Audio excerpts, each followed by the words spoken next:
Radio J. Réponse sans tabou, Rafi Marciano. Radio J. Bonjour à tous les auditeurs et bienvenue à tous ceux qui nous rejoignent aujourd'hui sur Radio J.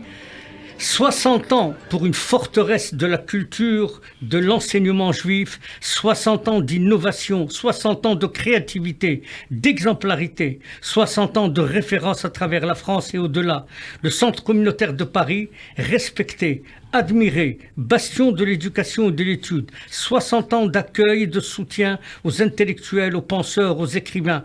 Aucune autre structure d'accueil n'a apporté au judaïsme français ce qu'a donné le Centre communautaire de Paris, aujourd'hui héritier de la pensée juive de Paris, l'Écuge et l'Institut Elie Wiesel. Gad Ebdi, bonjour. Bonjour Rafi.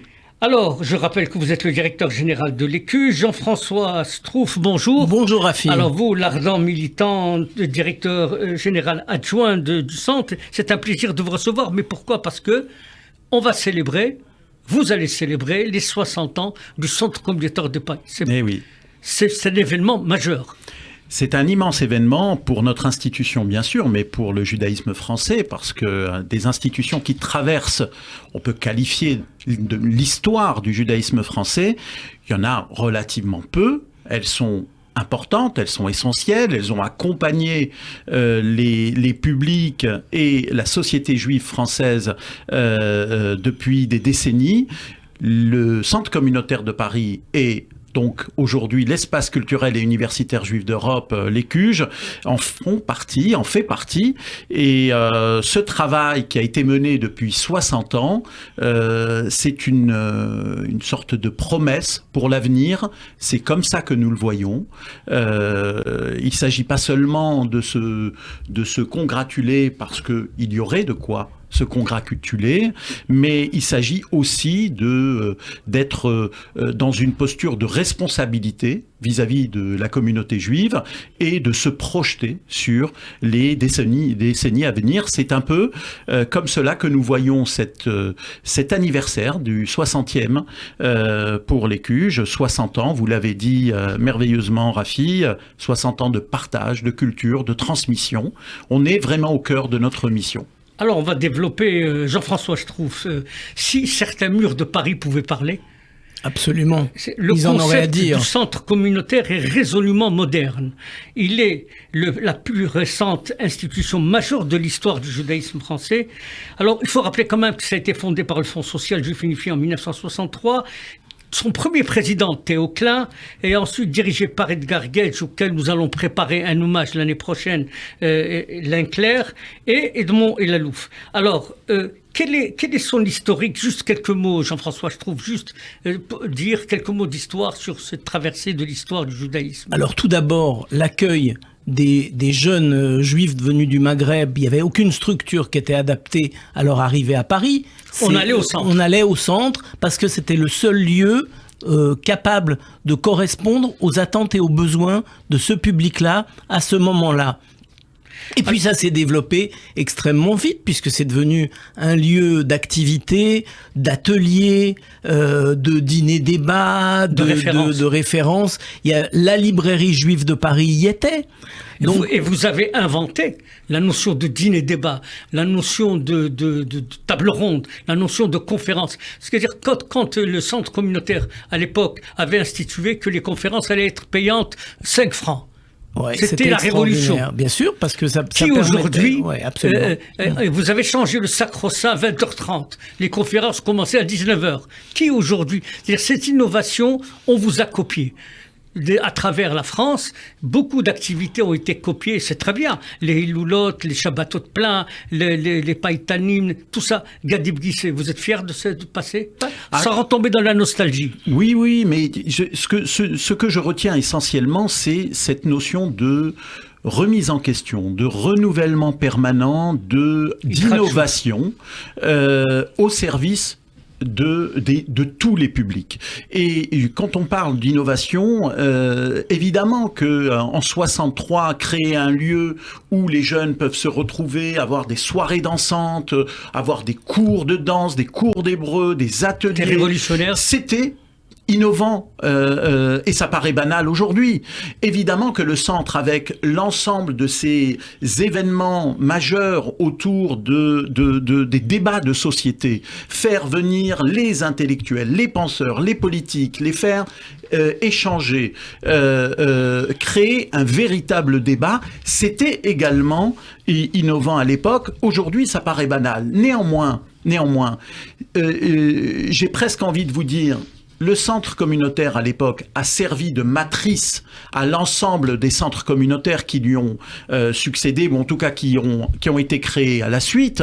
C'était sa mission initiale. Il a d'ailleurs toujours eu la mission d'être un modèle, d'être une matrice, d'être générateur de projets pour l'ensemble des centres communautaires.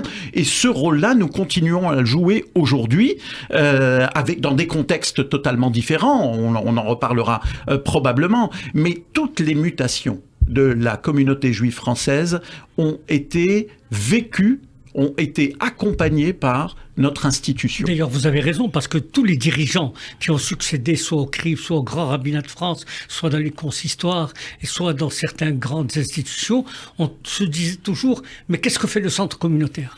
Qu'est-ce que pense le centre communautaire de ça ? C'est-à-dire que c'était toujours, on demandait de partager une réflexion du centre communautaire et l'analyse. Oui, parce que le centre communautaire et l'Écuge aujourd'hui a un positionnement très singulier dans l'écosystème des organisations juives. Nous sommes au cœur d'une mission de transmission qui s'adresse à tous les publics dans toute leur pluralité. Nous ne représentons c'est pas une loge aucun réservée, courant. C'est pas une loge réservée, c'est pas Totalement. un cercle privé. Et y compris d'ailleurs vis-à-vis de nos amis non juifs, puisque nous travaillons à leur montrer la richesse justement, et la diversité cette culturelle reconnaissance des pouvoirs publics. Cette reconnaissance dont bénéficient les CUJ des pouvoirs publics et des plus hautes autorités, ça veut dire que elle revient parce que c'est une relation de reconnaissance de la qualité et de la pluralité des activités du centre. Alors aujourd'hui, les CUJ, c'est l'héritière, les CUJ, c'est cet espace ouvert à tous les publics, à toutes les tendances, à toutes les sensibilités, quel que soit le degré de pratique. Vous ne portez pas de jugement, vous êtes le lieu où tous les juifs peuvent se rencontrer. Alors aujourd'hui, c'est aussi le cas ? Oui, c'est essentiellement, c'est une des missions essentielles que nous nous assignons, qui est de créer des moments, des expériences de partage où les publics se croisent. Des publics pratiquants, non pratiquants, des publics juifs, non juifs, des publics de tous les courants et des publics qui débattent, des publics qui se regardent dans les yeux, et qui se respectent, sourient, qui rient, qui partagent de la joie en étant dans toutes leurs différences. C'est un peu le projet que nous portons au travers d'une programmation très éclectique, tout le monde la connaît, des événements artistiques, du théâtre, de la musique, des concerts, mais des débats de société, mais aussi mais c'est des activités qu'on rencontres. ne retrouve pas, Jean-François, je trouve, dans d'autres lieux culturels. Les activités ne peuvent pas avoir le même sel dans la mesure où, puisque nous sommes pluralistes, c'est le seul endroit où des courants différents peuvent débattre. Même si des structures sont très modernistes, à partir du moment où elles appartiennent à un courant, elles se ferment une partie des autres possibilités. C'est pour ça que vous avez ouvert les CUJ au courant de libéraux, conservatifs. Tous les courants.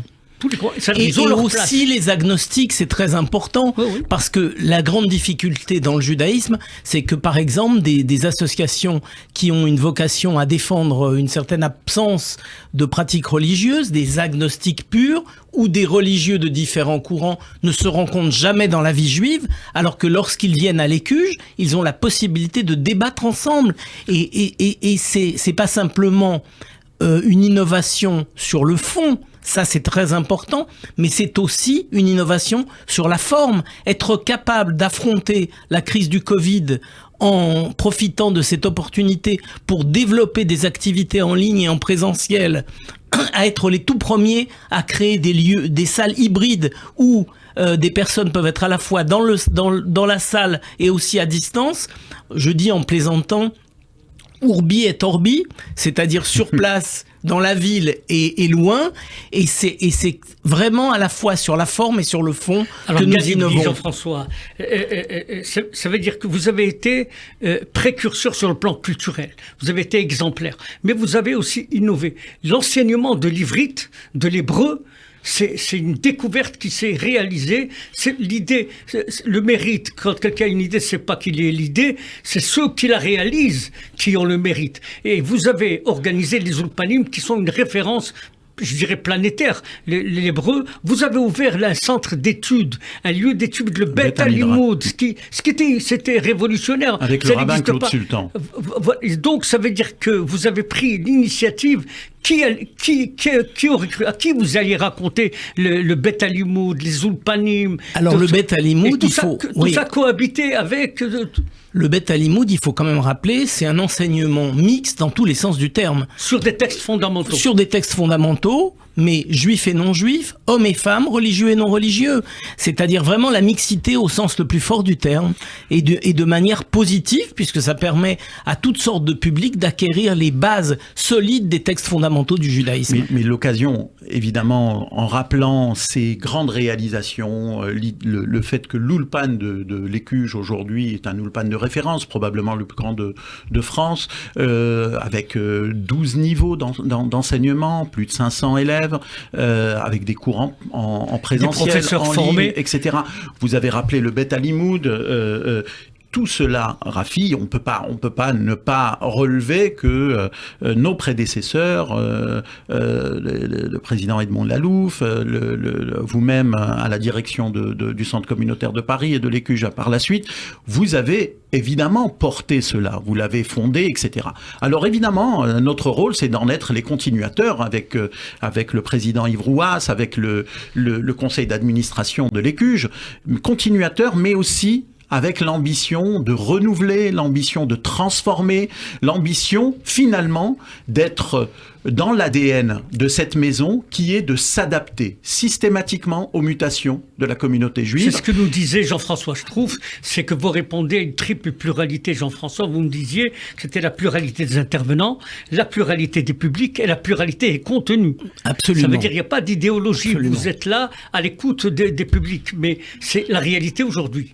Absolument, c'est un peu quand on regarde la politique internationale et la géopolitique, on a besoin d'analyses sérieuses. Les opinions sont très intéressantes, mais elles s'expriment à longueur de journée et partout. Chez nous, c'est de l'analyse. Certaines nous ont téléphoné en disant c'est la maison de la culture. L'Écuge, c'est la référence de la culture. Mais c'est devenu la maison du jazz. Ça aussi, c'est une innovation. C'est extraordinaire qu'on vous dise un grand quotidien du soir fait une page entière sur la maison du jazz. Et c'est quoi? C'est l'Écuge. Un temple du jazz est né à Paris, voilà, c'était le titre du monde, absolument. Oui, effectivement, le jazz à l'Écuge, ce programme que nous avons créé il y a 2 ans maintenant, et qui s'est clôturé jeudi dernier par le dernier concert de la saison, c'est une aventure extraordinaire, mais qui est une aventure qui répond d'ailleurs à... Mais vous touchez un public qui n'aurait jamais mis les pieds. C'était un peu le cahier des charges initial. C'était ça qui a été le moteur de ce projet, aller chercher les amateurs de jazz, certes, mais aller chercher également ces personnes qui n'osent pas rentrer dans un lieu culturel juif. Le responsable de Chabadnik qui est à Radio J, il a été à un concert, jamais j'aurais imaginé, même en rêve, qu'à Chabadnik allait assister à un concours. Mais Jazz à l'Écuge, c'est vraiment une expérience unique, où le public est totalement mixte, où on voit des kippas, où il n'y a pas de kippas, où on voit des juifs et des non-juifs, où on voit finalement des amateurs de la culture, de l'art, de la musique, et nous, ça nous suffit. Le fait d'offrir une expérience unique, particulière à chaque personne qui franchit cette maison pour répondre à l'une de ces attentes, finalement. On le sait, la mission du centre communautaire à l'époque et de l'Écuge aujourd'hui, c'est essentiellement une mission de transmission. Nous sommes les continuateurs d'un judaïsme français bien dans ses baskets, bien ancré dans la cité, et nous le montrons, nous l'exprimons au travers d'une multitude d'activités et d'une multitude de rendez-vous avec le public. Et vous me dites, quand Jean-François Schtroumpf disait, mais l'obsession, c'est Jean-François Schtroumpf, je ne sais pas si vous la partagez, c'est à travers toutes ces différences, c'est de garder l'unité du peuple juif, l'unité de la communauté. Essentiel. L'unité, C'est essentiel. c'est pas l'unicité. C'est essentiel. Elle peut être plurielle. Absolument. Ça. Alors vous êtes en train de me dire, Gadebgi, Jean-François, c'est que la nostalgie vous honore, c'est-à-dire le passé, mais vous ne pouvez pas rester sur la nostalgie. Vous voulez innover, ça veut dire changer. Comment passer au 21e siècle maintenant de plein pied? Comment répondre aux nouveaux besoins du judaïsme français? Jean-François. Alors, Rafi, quand vous regardez dans le rétroviseur, que vous voyez que le passé est un passé d'innovation permanente, mais c'est une incitation, forcément, à continuer en innovant dans tous les domaines, aussi bien sur la forme que sur le fond. C'est un encouragement et c'est un espoir formidable de dire que nous sommes déjà prêts à rencontrer les défis de demain. Oui, Gadebgi disait au début de l'émission, Jean-François Schtroumpf, Gadebgi nous disait, beaucoup d'institutions depuis 60 ans ont réduit leurs activités, ont disparu. Or, le bastion du centre communautaire devenu ECUJ est resté avec les difficultés, avec la traversée des difficultés de la communauté, est resté le lieu qui est le centre du judaïsme français. C'est toujours la réalité avec les CUJ. Alors, c'est en tout cas une réalité. Il y en a une autre dont il faut tenir compte. C'est que j'ai envie d'analyser le contexte aujourd'hui du judaïsme français. Finalement, nous sommes dans une période où le judaïsme français n'a jamais été aussi libre, aussi riche de sa diversité et aussi épanoui. On peut être juif en France, vivre son judaïsme comme on le souhaite, en étant pratiquant, en ne l'étant pas, et nous avons une offre la plus pléthorique que nous ayons connue, que ce soit au niveau des lieux d'accueil, et on sait que la communauté s'est beaucoup développée. Je veux rendre hommage à tous ces dirigeants, ces visionnaires qui créent des lieux pour accueillir les publics, que ce soit dans l'ouest de Paris ou dans l'est de Paris. J'aimerais simplement que ces lieux soient orientés vers tous les publics, et pas seulement vers quelques types de publics. Il faut leur rendre hommage parce que c'est des grands projets qui ont cours. Il y a également une grande diversité dans la vie juive tout court. Le nombre de synagogues, le nombre de restaurants, le nombre d'écoles juives, etc. Donc, dans ce contexte-là, nous devons nous-mêmes nous interroger sur la valeur ajoutée. Comment nous pouvons servir cette communauté dans ce contexte? C'est la raison pour laquelle il y a un renouvellement permanent de la programmation et de la réflexion autour de cette programmation. Nous souhaitons, et c'est tout à fait compréhensible, nous souhaitons proposer des choses que nous n'allons pas, ou que le public ne va pas forcément trouver facilement ailleurs. Vous l'avez dit, nous avons servi, nous avons été une matrice, un modèle pour nombre de lieux qui accueillent le public aujourd'hui. C'est un peu une partie de notre mission, tant mieux. Notre rôle à nous, c'est aussi de se renouveler en permanence, et c'est ce que nous comptons faire dans les années à venir. Jean-François Schtroumpf. Alors, ce que dit Gad est vraiment essentiel. Quand Yves Roas et Gadebgi, dans leur organisation, dans leur programmation, constatent qu'une activité qu'on a mis en avant, qu'un type d'activité fonctionne, mais qu'il est démultiplié un peu partout, nous, on passe à autre chose.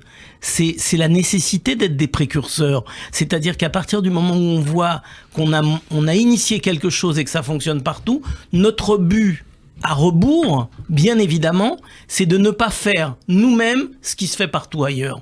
On n'essaye jamais de copier une activité qui a déjà lieu et qui fonctionne bien. C'est pas la vocation.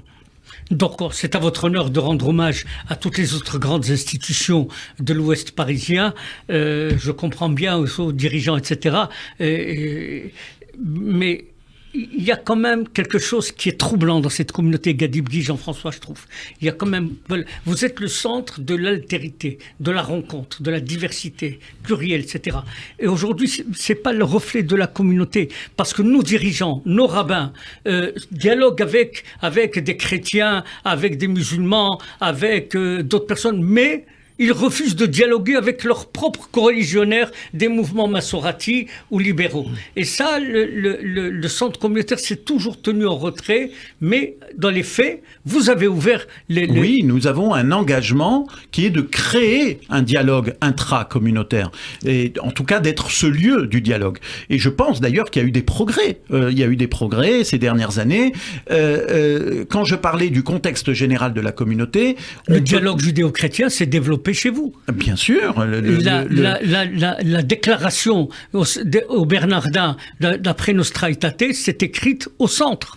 Elle s'est écrite au centre. Le dialogue judéo-chrétien se poursuit. En tout cas, la coopération avec nos homologues et nos partenaires chrétiens se poursuit. C'est également le cas avec nos partenaires musulmans. Vous le savez, l'Écuge et l'Institut Wiesel ont créé depuis quelques années maintenant ce rendez-vous annuel de l'Iftar Kasher, cette rupture du jeûne de Ramadan au sein même de notre institution, d'une institution juive qui invite la société civile musulmane à venir. C'est pas banal, vous le dites rapidement, mais c'est pas banal. Non, c'est pas banal, c'est important, même, c'est important.